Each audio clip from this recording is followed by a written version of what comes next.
এক একটা ভিডিওতে মিলিয়ন মিলিয়ন ভিউজ, ভিডিওতে এত রিচ, তাও আবার যাচ্ছে বেকার ভাতা নিতে। মানে কিভাবে মানুষকে বোকা বানাতে হয় আর মানুষও এত বোকা হয়, সেটা তোমার ভিডিও না দেখলে বুঝতে পারতাম না। তুমি ফেসবুক ইউটিউব থেকে ভালোই ইনকাম করছো, তাহলে বেকার ভাতা নিয়ে তুমি কি করবে?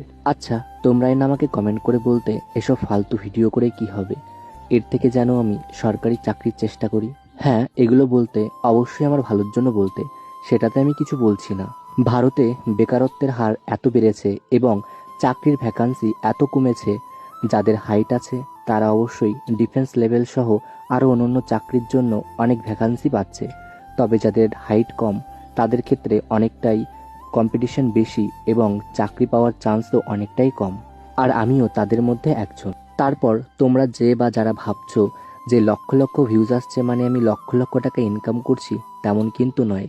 এটা তোমাদের ভুল ধারণা। রইল বাকি মানুষকে বোকা বানানোর কথা, আজকাল মানুষ অতটাও বোকা নয়।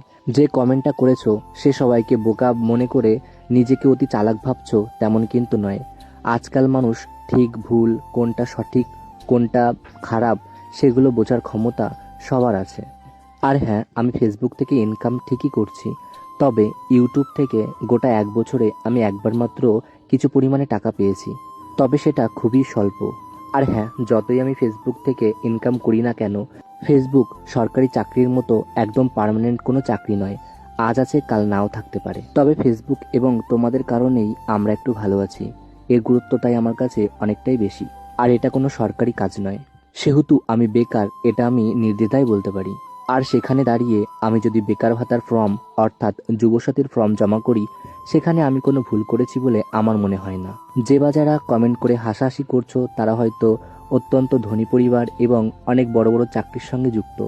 তবে সেখানে দাঁড়িয়ে আমাদের মতো গরিব ছেলেরা যারা এখনও বেকার, অর্থাৎ তাদের বড় বড় শিক্ষাগত যোগ্যতা থাকা সত্ত্বেও চাকরি পাচ্ছে না বা পাচ্ছি না, তাকে নিয়ে অত হাসাহাসি করার কিছুই নেই। একটু বাড়ি থেকে বেরিয়ে নিজের এলাকায় একটু খোঁজ লাগাও, তাহলে বুঝতে পারবে বেকারত্বের হার ঠিক কতটা বেশি। আমরা সবাই জানি পশ্চিমবঙ্গ সহ গোটা ভারতবর্ষে চাকরির হার এতটাই কম এবং জনসংখ্যা এতটাই বেশি, সেহেতু বেকারত্বের হারও অনেক বেশি। ডিফেন্স লেভেল সহ সমস্ত চাকরির ক্ষেত্রে যদি যাদের হাইট শর্ট এবং যাদের হাইট বেশি সমান মাপের দেখা হতো, তাহলেও সবাই সমান সুযোগ সুবিধা পেত।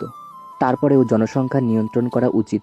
যাই হোক, এগুলো যারা আমাদের দেশ চালাচ্ছে, প্রধানমন্ত্রী সহ মুখ্যমন্ত্রী, সবারই বোঝা উচিত বা সবারই এই বিষয়টা একটু খতিয়ে দেখা উচিত, তাহলে হয়তো বেকারত্বের হার একটু হলেও কমবে। যাই হোক, আজকে সকালবেলায় দেখো ডিমের তরকারি রান্না করেছি, একদম তেমন ঝোল করিনি। আর আজকে কাঁচা লঙ্কা 2টো মতো শুকনো লঙ্কা দিয়েছিলাম। তরকারিটা দেখতে কেমন লাগছে জানিও, তবে খেতে বেশ ভালোই লাগছে। এই ঘর ঘর করে বিভিন্ন ঝামেলা এবং মানসিক চাপের মধ্যে রয়েছি, এগুলো থেকে যে কবে মুক্তি পাবো সেটাই ভাবি।